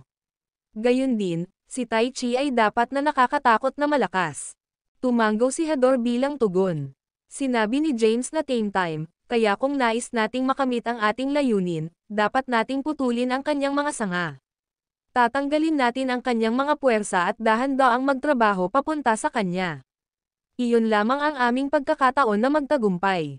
Sa makatuwid, dapat nating matukoy ang ating pangunahin at pangalawang mga kaaway at kung aling mga tao ang maaari nating mabuo ang mga alyansa.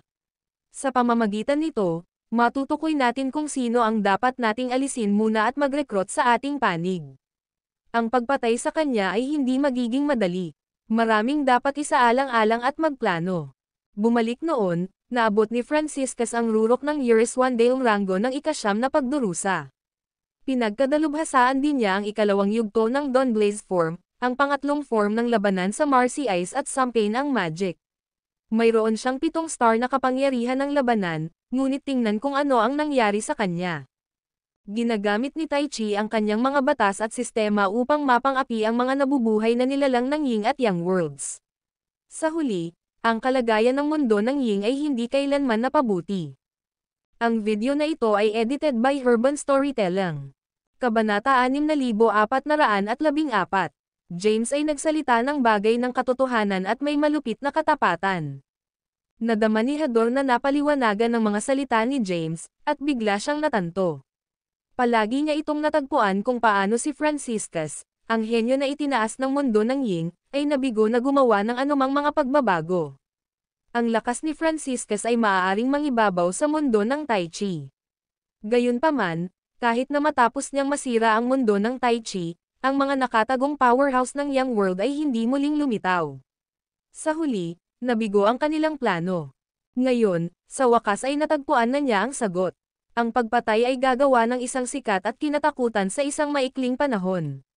Gayunpaman, ang takot ay itulak ang mga ito sa kabilang panig at gagamitin ng mga may uling motibo. Sa huli, ang isa ay hiwalay at maging pampublikong kaaway. Ang malakas ay iginagalang sa mas malaking larangan. Kahit na, ang lakas ng labanan ay hindi lamang ang bagay na gumawa ng isang malakas. Ang pagpanalo sa puso ng mga tao ay isang mahalagang kadahilanan din. Ang hustisya ay palaging mananalo sa mga puso, samantalang ang kasamaan ay itutulak ang mga tao palayo. Matapos mabigla ng ilang sandali, ang mga mata ni Hador ay puno ng paghanga. Sinabi niya na pinahahalagahan, kaya't sinasabi mo sa tatlo, si Yuka ang pinakaangkop na manguna. Tumango si James at sinabing, oo. Maraming mga pakinabang. Una, si Yuka ay ang primogenitor ng lumilipad na espiritu. Kahit na hindi niya maipapatawag ang lahat ng mga hayop na lumilipad na espiritu, magagawa pa niyang pigilan ang kalahati ng mga mapagkukunan ng paglilinang sa mga mundo ng Genesis at makabuluhang makakaapekto sa mga buhay na nilalang ng mundo ng Yang. Pangalawa, si Yuka ay may kagalang-galang na katayuan at may mga kontak sa mga powerhouse sa mundo ng Yang. Ang mas alam ko tungkol sa kanila, mas madali itong hanapin ang mga ito. Panghuli, sa kabila ng kanyang pagmamataas, matapang siya at mapagkukunan. Alam niya kung paano masuri ang sitwasyon at gumawa ng mga pagpapasya. Ang kanyang kalikasan ay magiging kapaki-pakinabang din laban sa mga tuso na puwersa sa mundo ng Yang. Ngumiti si James at sinabing, batay sa mga kadahilanang ito, sa palagay ko siya ang magiging pinakakapaki-pakinabang kapag bumalik ako sa mundo ng Yang. Tumawa si Hador at tumango sa pagsang-ayon, na nagsasabing, tulad ng inaasahan ng napili. Inisip mo ito ng mabuti. Gayunpaman, natatakot ako na nawawala ka ng isang bagay na talagang mahalaga. Sinabi ni James na nakangiting, dapat kang mag-alala tungkol sa espasyo, di ba? Mayroon akong lupain na forlat at maaaring gumawa ng mga kinakailangang pag-aayos. Tumingin si Hador kay James sa pagtataka. Hindi niya inaasahan na marinig ang gayong nakakagulat na balita sa panahon ng pag-uusap kay James. Tumagilid si James at tinanong, ano ang iba pang mga alalahanin na mayroon ka, Ginoo? Huminga ng malalim si Hador at tumawa, ito ay isang tunay na pagkakataon para sa amin. Tila ang pag-asa ng madilim na daigdig ay sa wakas ay nasa harap ko ako. Itinaas ni James ang kanyang kilay at tinanong, ang iyong pag-aalala ay nalutas, ngunit ang minahan ay hindi. Napangiti si Hador, tumayo kasama ang kaguluhan na absent sa kanyang kamay, at sinabing, malulutas ko ito kaagad. Pagkatapos magsalita, bigla niyang itinaas ang kanyang kamay. Isang puwersa na nakabalot kay James, at nawala sila mula sa lugar. Binuksan ni James ang kanyang mga mata at natagpuan ang kanyang sarili sa isang hindi pamilyar na lugar. Napapaligiran siya ng mga lumiligid na bundok at kawayan. Ang isang mahiwagang ambon ay sumisid sa hangin, at ang espiritual na enerhiya ay sagana. Ito ay isang mapayapa at nakakaaliw na kapaligiran. Gayunpaman, ang pansin ni James ay agad na iginuhit patungo sa magandang figure na nakaupo sa isa sa mga bundok, na naglalabas ng isang lila-pink na ilaw. Thea, nagpakita si James ng kaguluhan, ngunit sa susunod na sandali, nabigla siya. Ang video na ito ay edited by Urban Storytelling. Kabanata 6415. Dark Thea ay tumingin ganap na naiiba mula sa huling nakita niya sa kanya. Ang kanyang buhok ay pula, at siya ay may mabigat na pampaganda. Nakasuot siya ng isang lilang pula na balabal at naglabas ng isang kaakit-akit ngunit nakakatakot na aurora. Isang malabong itim na ilaw ang nakapaligid sa kanyang katawan, at 13 malabong pulang puwersa na konektado sa kanya. Bumagsak si James, ano ang nakasisindak na masasamang kapangyarihan? Malumanay na pinaalalahanan siya ni Hador, nakuha niya ang madilim na kapangyarihan ng langit na landas. Kahit na hinawakan lamang niya ang mga pangunahing kaalaman, ang kanyang masamang kapangyarihan ay napakalakas na. Bulalas ni James, ang Dark Heaven Path Power. Kaya't maibabalik ko ang inskripsyon ng memorya sa kanya. Panipi. Pinigilan ni Hador si James mula sa paglapit sa kanya at sinabing, magpasensya na. Umiling-iling si James at sinabi, hindi mahalaga. Hanggat ibabalik ko ang inskripsyon ng memorya sa kanya, siya ay panipi. Binalaan siya ni Hador, mas malakas siya kaysa sa iyo, James. Ang madilim na kapangyarihan ng langit na landas ay kinokontrol na siya at baka hindi ka makilala bilang kanyang asawa. Ang mga browser ni James ay lumabo. Hinawakan niya ang inskripsyon ng memorya ni Thea sa kamay. Pinangarap niyang tulungan si Thea na ibalik ang kanyang mga alaala sa pinakamahabang panahon. Gayunpaman, kailangan niyang maging mapagpasensya dahil hindi niya naintindihan ang madilim na makalangit na landas ng landas. Ngayon na naintindihan niya ang Dark Path Power, sabik si James para mabawi niya ang kanyang mga alaala. Nag-aalala si James dahil natatakot siya sa isang bagay na kakilakilabot na mangyayari kung pinilit niya ito. Dahan-dahan niyang pinapalakpakan ang kanyang mga kamao at sinabing, ano ang plano mong gawin? Bumantong hininga si Hador, susubukan ko muna siyang sakupin. Gayunpaman, hindi ako sigurado kung magagawa ko. Kailangan mong maghintay para sa tamang pagkakataon. May isang pagkakataon lamang. Panipi. Nakatingin sa kanya si James. Kung kahit na ang isang powerhouse tulad ni Hador ay hindi sigurado na magtagumpay, ang kanyang asawa ay dapat na mapilit. Habang naisip pa rin si James, biglang lumitaw si Hador sa walang bisa bago ang bundok. Sa susunod na sandali, kumalas si Hador ng kanyang kamay, at ang lakas ng marshals ay tumama kay Dark Thea. Sa hindi inaasahan, si Dark Thea ay nanatiling hindi gumagalaw kahit na matapos ang malakas na pag-atake ni Hador. Ang isang nakasisindak na masamang kapangyarihan ay sumabog mula sa kanyang katawan, mabilis na sumisipsip sa pag-atake. Nag-aalala, si James ay sumalpok kay Hador. Sigaw ni Hador, ano ang ginagawa mo dito? Hiniling ko sa iyo na maghintay. Bago magsalita si James, binuksan ni Dark Thea ang kanyang mga mata, at dalawang nakakatakot na pulang ilaw ang bumaril mula sa kanyang mga mata. Pagkatapos, inunat niya ang kanyang kamay at bumangon sa kalangitan na may lila-pink na ilaw sa paligid ng kanyang katawan. Sabik na sumigaw si Hador, hindi maganda. Mangyaring umalis ka agad, James. Ang kanyang emosyon ay ganap na nawala. Panipi, madaling tumawag si James, Thea. Hindi siya nakinig sa babala ng Hadofs ngunit lumakad papunta sa Dark Thea. Ang video na ito ay edited by Urban Storytelling. Kabanata 6416. Ikaw ay matalino sa buong buhay mo, kaya bakit ka nag-iingat ngayon? Sinabi ni Hador, pagkatapos ay tinawag ang kanyang kapangyarihan sa Marcy Ice upang palibutan si James. Sa sandaling iyon, biglang lumipat si Dark Thea. Ang isang labis na masasamang kapangyarihan ay sumabog mula sa kanyang katawan, na nagpapakita sa maraming mga lilang pink light ray at sisingilan kay James. Nakakaramdam ng panganib, agad na inihagis ni James ang form ng Dawn Blaze at lumakas sa kalangitan. Ang lila pink light ray ay nakipag-away sa lakas ng Marcy Ice, na nagdulot ng malakas na pagsabog. Si James, na nadodge na sa malayo, ay nabigla sa paningin. Hindi niya inaasahan na hindi siya makilala ni Thea. Bukod dito, ang kanyang mga kapangyarihan ay malakas at marahas. Bago niya maisip ang tungkol sa kanyang susunod na hakbang, si Dark Thea ay nagmamadali patungo sa kanya. Nagmamadali si Hador, mag-ingat ka, James. Sinusubukan kanyang kainin. Hindi humigtad si James ngunit sa halip ay nagpakita ng isang determinadong ekspresyon. Ilipat, sigaw ni Hador at dumura. Ang masamang kapangyarihan ay lumusot sa kanya ng mabilis at unti-unting sumisid sa lugar. Sa sandaling iyon, nakaramdam si James ng labis na pagsugpo. Ang madilim na langit na landas na kapangyarihan ay agad na nabilanggo ang lahat sa lugar. Maging si Hador ay naharang mula rito. Sa susunod na sandali, libo-libong mga kamay na hindi nakakasama ang sumabog mula kay Thea at hinawakan si James. Seryoso ka ba? Sumimangot si James at agad na inihagis ang form ng Dawn Blaze upang mawala muli sa lugar. Ang pag-atake ng Dark Thea ay hindi nakuha ang target. Mabilis siyang lumingon ngunit bumangga kay James, na nasa likuran na niya. Inihanda na ni James ang inskripsyon ng memorya at mabilis na itinulak ito sa noo ni Dark Thea. Gayunpaman, inabot niya at kumatok sa kanya.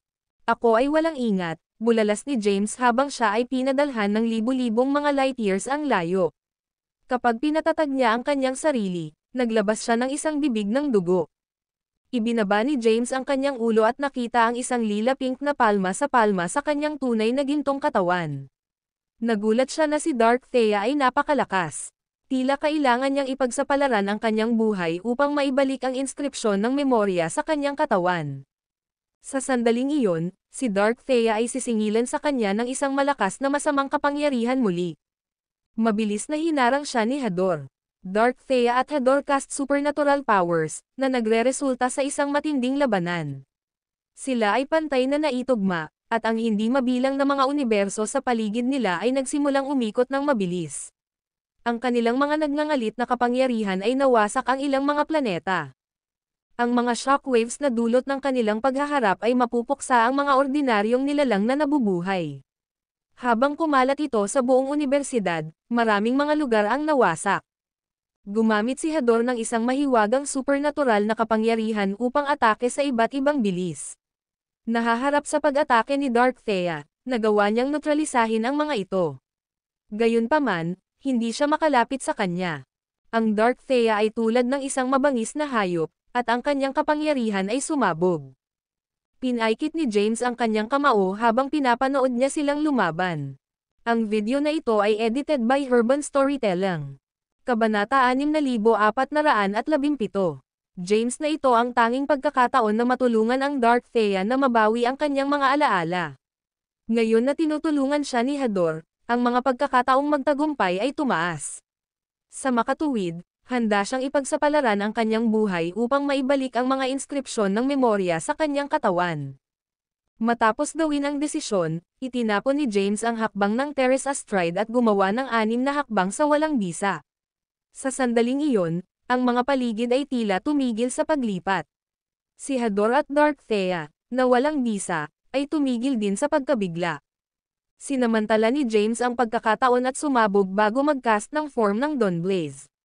Pagkatapos, na-activate niya ang kanyang kaguluhan sa yin-yang mga mata. Ang mga makukulay na ilaw na sinag ay binaril mula sa mga mata ni James at tumagos sa mga mata ni Thea. Kaagad pagkatapos, ang kanyang bola ng enerhiya ng kaluluwa ay iginuhit. Nang walang pag-aatubili, kinuha ni James ang inskripsyon ng memorya at itinulak ito sa bola ng enerhiya ng kaluluwa.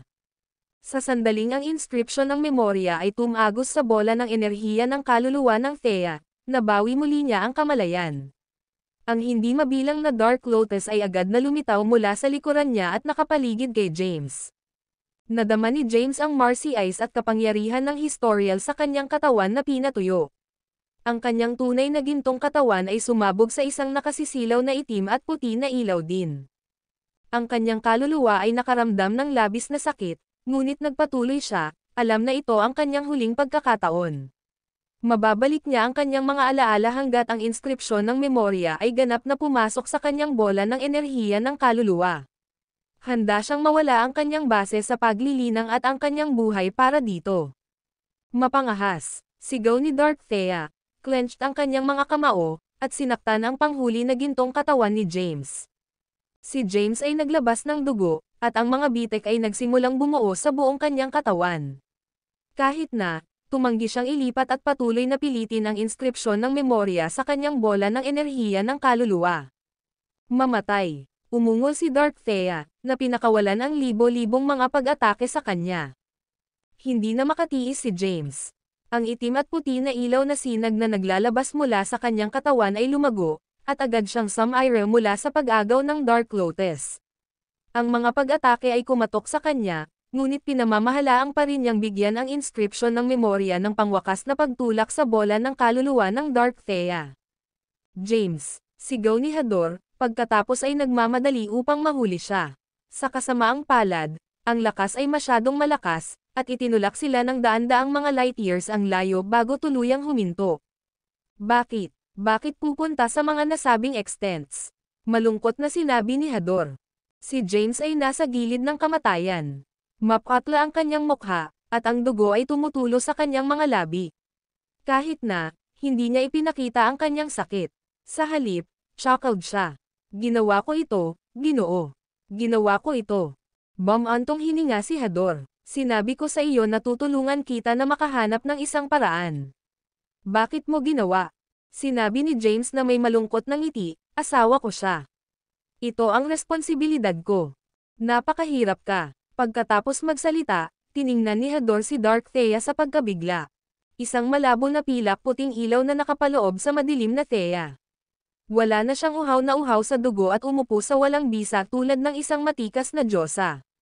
Pinakamahalaga, ang kanyang masamang kapangyarihan ay hamupan ng malaki, at nakuha niya ang kanyang katinuan. Ang napiling isa ay nagtagumpay. Ginawa niya talaga ito. Ang kanyang mapanganib na paglipat ay pumihil sa kanya na maging masira. Iniligtas niya ito, ikala ni Hador. Ang video na ito ay edited by Urban Storytelling. Kabanata 6418. James ay biglang nagungol ng marahas at nagsusuka ng dugo. Sabik na inilagay ni Hador ang kanyang palad sa likuran ni James, infuse ang Marcy Ice powers upang gamutin ang kanyang mga sugat. Ang katawan ni James ay nanginginig habang ang kapangyarihan ng Marcy Ice ay dumaloy sa kanyang katawan. Pagkatapos, naglabas siya ng isa pang bibig ng dugo. Naupo siya sa isang posisyon ng lotus, at isang itim na ilaw ang nakapaligid sa kanyang katawan. Ang kanyang panloob na mga organo ay unti-unting nagsimulang gumaling. Ang matuwid na aura na tumatakbo sa ligaw sa kanyang katawan ay isinama sa kaguluhan sa kanyang nirvana na gintong buto at nagsimulang dumaloy sa pamamagitan ng kanyang mga meridian. Pagkaraan ng ilang sandali, binuksan ni James ang kanyang mga mata at sinabing, "Gusto kong magkaroon ng alak, Ginoo." Natigilan si Hador sa kanyang mga salita. Dagdag pa ni James, "Kakailanganin ko ang Chaos Absinthe upang ganap na mabawi." Bumantong hininga si Hador at kumaway ang kanyang kamay. Pagkatapos, isang garapon ng kaguluhan na si Absinthe ay lumitaw sa harap ni James. Sabik na binuksan ni James ang garapon at ibinuhos ito sa kanyang bibig. Napanood ni Hador mula sa likuran niya at nag-click sa kanyang dila na hindi samang-ayon. Matapos maubos ni James ang buong garapon ng kaguluhan, ang kanyang buong katawan ay naglabas ng isang makapal na itim na ambon, at dahan-daang bumangon siya sa kalangitan. Sa sandaling iyon, ang kanyang kaguluhan na kakanyahan ay lumakas. "Hindi ako nag-iingat. Ito ay isang dahilan upang makakuha ng isang garapon ng kaguluhan sa akin." Agad na napagtanto ni Hador na siya ay kawayan. Dahan-daang kumalat si James sa loob ng itim na ambon hanggang sa wakas ay hinihigop niya ang lahat ng kaguluhan sa kaguluhan. Hindi lamang siya ganap na nakabawi, ngunit ang kanyang ranggo ng paglilinang ay tumaas din. Binuksan niya ang kanyang mga mata at agad na ginamit ang form ng Dawnblaze upang lumitaw sa harap. Nang makita niya si Thea ay nakabalot pa rin sa loob ng isang pilak na puting ilaw, ang kanyang mga browser ay lumabo. Mabilis na lumitaw si Hador sa tabi niya at sinabing, "Huwag mo siyang hawakan." Tatagal ng oras bago niya makuha ang kanyang mga alaala. Nag-alinlangan si James, ang mga alaalang ito ay sa kanya. Bakit kailangan pa rin niya ng oras upang makuha ang mga ito? Matieg ang ipinaliwanag ni Hador, "Iba na ngayon." Inalis na niya ang kanyang damdamin at kagustuhan. Ang kanyang kaluluwa ay magpupumilit at mag-filter ng mga alaala upang hindi makaapekto sa kanyang madilim na makalangit na landas. Tumango si James matapos marinig ang paliwanag. Akala niya ay madaling tanggapin ni Thea ang mga alaala at hindi kailanman inaasahan na ito ay tulad ng isang mahirap na proseso. Sa sandaling iyon, bigla siyang naisip ng iba. Yumuko siya kay Hador, hinawakan ang kanyang mga kamay, at sinabing, "May tanong ako, Ginoo. Mangyaring gawin akong maliwanagan." Ang video na ito ay edited by Urban Storytelling. Kabanata 6419. Hador ay nakatitig kay James at sinabi ng same time, "Ang mga ito ay mula sa parehong nilalang at umiiral upang balansehin ang bawat isa. Tulad ng kung paano pumili ng isang pagpipilian, nasa iyo ito." Ang mga browser ni James ay mahigpit na kumalas, at siya ay lubos na nalilito. Mahinahon na sinabi ni Hador, "Ito ay isang mahabang kwento." Nang simple, nahati siya sa dalawa dahil sa pagsugpo ni Tai Chi. Ang madilim na langit na landas sa huli ay nagmana ng memorya at puot ng gobernador ng Ying. Samantala, ang magaan na langit na landas ay nahulog sa ilalim ng kontrol ni Tai Chi. Sinamantala ni Tai Chi si Franciscus at ang aming pagnanais para sa pagkakasundo. Ang kasalukuyang sitwasyon ay bunga nito. Ito ay isang paghihirap sa buhay at kamatayan para sa gobernador ng Ying. Matapos ang kanyang 80 sa ang muling pagkakatawang tao, si Tai Chi ay nagdusa ng isang backlash. Tumahimik si Hador at tumingin kay James. Pagkaraan ng ilang sandali, sinabi niya, kailangan mo lang tandaan, kung maabot mo ang ranggo ng Declan, talunin ang Tai Chi, at ibagsak ang mga batas ng Tai Chi, pagkatapos ay magbubukas ito ng isang bagong landas para sa kanila. Kung hindi mo magagawa, ang pagsasanib ng dilim at magaan na langit na landas ay hindi maiiwasan. Ang madilim at magaan na mga kapangyarihan ng makalangit na landas ay dapat pagsamahin upang labanan si Tai Chi. Huminga ng malalim si James sa pagkabigla. Bagaman hindi malinaw si Hador, maiintindihan ni James ang sitwasyon. Ang madilim at magaan na Thea ay nahiwalay sa isang nilalang dahil sa pagsugpo at pamamaraan ni Tai Chi. Hanggat kinokontrol niya ang ilaw na langit na landas, si Dark Thea ay hindi makikipagkumpetensya laban sa kanya kahit na matapos na master ang madilim na makalangit na landas ng landas. Ang Dark Thea ay maaari lamang manalo kung maaari niyang lutasin ang Light Thea at muling maging gobernador ng Ying. Si Tai Chi ay hindi mapaniniwalaan o kapanipaniwala na walang kabuluhan at tuso. Kahit na, nabigo siyang account para sa isang variable James. Sa makatuwid, ginagawa niya ang lahat na posible upang sugpuin siya. Kung si James ay lumaki ng sapat, madilim at magaan ang Thea ay magkakaroon ng isa pang pagpipilian ng kaligtasan ng buhay. Desidido si James na magsikap para sa kapakanan ng kanyang asawa. Matapos pag-isipan ito, tiningnan ni James si Hador at sinabing, kung nalaman ko ang Zem Supreme Sutra, maaari ba akong makipagkumpetensya sa Tai Chi? Bumantong hininga si Hador at umiling-iling. Nagmamadali ang tanong ni James, ano pa ang magagawa ko? Malubhang sinabi ni Hador, kailangan mo ring maabot ang 4th Marcy Ice Combat Form. Kahit na, mayroon ka lamang isang 50% na pagkakataon na manalo. Nanlaki ang mga mata ni James sa pagkabigla at tinanong, 50%. Talagang malakas ba si Tai Chi? Si Clayton ay mayroon lamang isang 7-star battle power ngunit pinamamahala ang gawin ang dugo ng Tai Chi Vomit. Nakakakita ng kaguluhan ni James, ngumiti si Hador nang walang magawa. Kapag nagkakaisa si Yegor at Hero Diaz laban kay Tai Chi, papatayin nila siya kung hindi para sa batas ng mga landas. Dumating ang boses ni Dark Thea sa tabi nila nang siya ay magsalita. Ang Tai Chi na nakilala mo ay ang kanyang clone. Sa iyong kasalukuyang lakas, hindi ka kwalipikado na makilala siya. Matapos marinig ang mga salitang ito, tiningnan ni James si Dark Thea sa pagkabigla. Ang video na ito ay edited by Urban Storytelling. Kabanata 6420. Sa sandaling iyon, nawala ang Dark Thea ng pilak na glow. Pagkatapos, binawi niya ang kanyang karaniwang kaakit-akit na hitsura, at ang kanyang katawan ay naglabas ng masamang kapangyarihan. Sa kabutihang palad, hindi na niya tinatrato sina James at Hador na may puot. Kahit na, ang kanyang saloobin ay malamig sa kanila, na parang sinusubukan na itulak ang mga ito ng libo-libong milya ang layo. Natagpuan ni James na kakaiba ang makita ang pagbabago ni Dark Thea. Malamig na sinabi ni Dark Thea, ang pangalan ni Tai Chi ay si Yeria Irjo. Isa siya sa mga alagad sa ilalim ni Turta, kasama si Yegor at Hero Diaz. Gayunpaman, si Yeria ay palaging tuso. Ninakaw niya ang Woenfinite Pill ni Turta. Matapos sumailalim sa 81 pagdurusa, nilinang niya ang isang tunay na gintong katawan at naabot ang ranggo ng Declan. Pagkatapos, pinagsama niya ang kanyang mga kapangyarihan na may kaguluhan na kakanyahan upang makakuha ng kapangyarihan ng Tai Chi at makuha ang posisyon ng Tai Chi. Sa mga unang araw ng kanyang paghahari, talagang naisip niya ang tungkol sa kanyang mga tao at sumunod sa mga batas ni Tai Chi. Siya ay patas at disente. Humakbang si Dark Thea at sinabing, sa kasamaang palad, sa Ying at Yang World, dalawang powerhouse ang nakarating sa ranggo ng Declan. Sa makatuwid, ginamit niya ang kanyang awtoridad upang sugpuin ang lahat ng mga nabubuhay na nilalang at mag-set up ng mga hadlang upang maiwasan ang maraming tao na maabot ang ranggo ng Declan.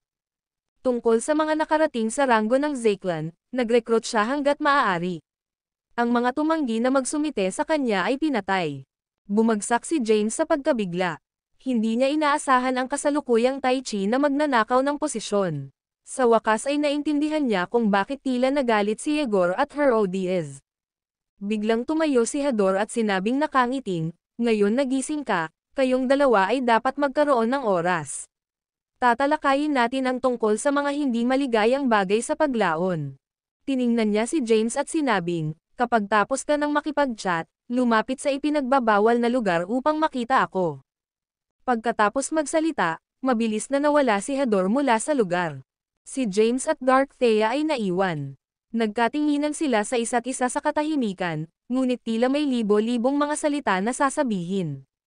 Sa huli, ang dalawa ay maaari lamang ipahayag ang kanilang mga pagnanasa sa bawat isa sa pamamagitan ng isang yakap. Niyakap siya ni James ng mahigpit at sinabing, akala ko mas mahaba. Masaya ako na sa wakas ay muling nakasama namin. Si Dark Thea, sa kabilang banda, ay tila walang malasakit. Pinakawalan siya ni James, hinawakan ang kanyang mukha sa kanyang mga kamay, at sinabing, bakit wala kang sasabihin, honey? Malamig na sagot ni Dark Thea, masaya ako. Masaya. Iyon ba ang ekspresyon ng isang tao na masaya? Naisip ni James. Bigla siyang nabalisa. Kahit na ang kanyang asawa ay muling nabuo ang kanyang mga alaala at hindi na agresibo sa kanya, naramdaman pa rin niya ang malalayo at hindi pamilyar. Matapos mag-isip ng ilang sandali, biglang napagtanto ni James. Pinutol na ng kanyang asawa ang kanyang emosyon at kagustuhan. Ito ay isang himala na kinilala niya sa kanya bilang kanyang asawa at pinayagan ang pisikal na pakikipag-ugnay. Pinakawalan siya ni James at sinabi ng malungkot, ako ay masyadong walang kakayahan. Kung hindi, bago matapos si James na magsalita, ang mga payat na kamay ni Dark Thea ay nagtakip sa kanyang bibig. Tumingin siya sa kanyang mga mata. Ang kanyang mga mata, na wala sa emosyon ay unti-unting nagpakita ng kahinahunan. Napansin ang kanyang mga pagbabago, maligaya na sinabi ni James, honey.